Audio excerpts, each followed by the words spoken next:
Leif Erikson and the Irish Discovery of America. Farley Mowatt wrote an interesting book that is a kind of thesis about the people of short, dark stature named the Albs, who he believed discovered America before the Vikings.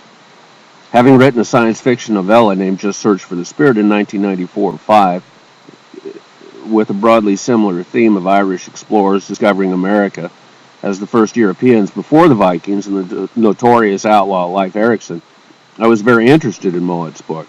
It provides immeasurably more information and detail than my brief short story, inspired by living at 54 degrees north latitude in Alaska and visiting Newgrange, Ireland's ancient building at 54 degrees north latitude one cold, dark, near-winter solstice day.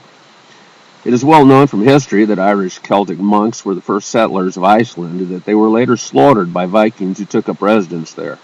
Mowatt describes how these short Albs lived in high and remote places, ever migrating north and west. They became the Basques and eventually reached Ireland until driven further north to the British Isles.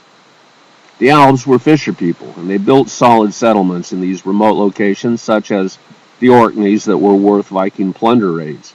The Vikings followed the Albs across the Atlantic, a settlement at a time beyond Iceland to Greenland and eventually to North America. The Albs were ever in pursuit of good fishing grounds and furs, while the Vikings often pursued plunder from the Albs. My modest short story simply conjectured about St. Brendan and the Irish Curragh with the potential for voyages across the Atlantic and voyaging across Canada. I considered the similarity of the spiral carvings of the rocks at Petroglyph Beach at Wrangell, Alaska, with those on the floor of Newgrange, Ireland, that I had seen visiting in 1987. The Irish penance huts are reputedly similar to those built atop hills along the Stikine River, leading from the interior of Canada to the site of Wrangell, Alaska. I speculated that ancient Irish had traveled generally west along 54 degrees north latitude with a backstaff for navigating.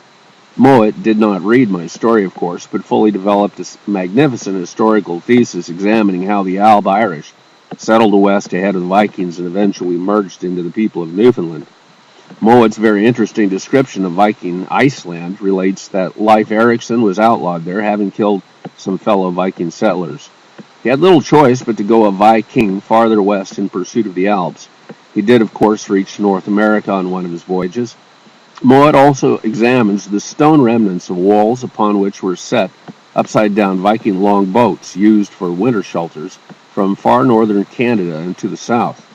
Mowatt's book, The Farfarers, is brilliant and worth buying. Another interesting read is How the Irish Saved Civilization.